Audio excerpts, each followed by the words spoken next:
לק טוקסידו. מה צריך?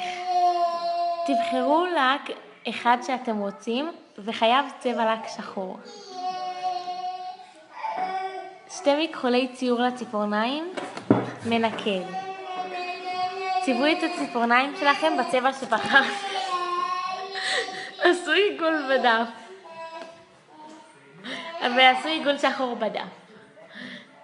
ציירו משולש עם המכחול, והנה טוקסידו. זה מה שיובל עשתה, וזה מה שאני עשיתי.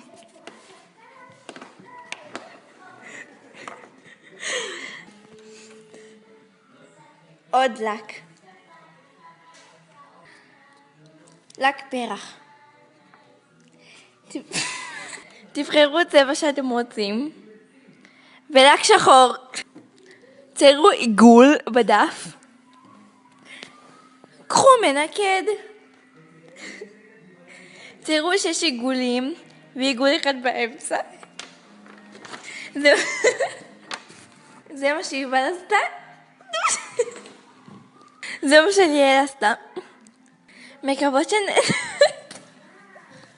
מקוות שנהנתם, תכתבו בתגובות כחול ורוד של משהו יותר יפה.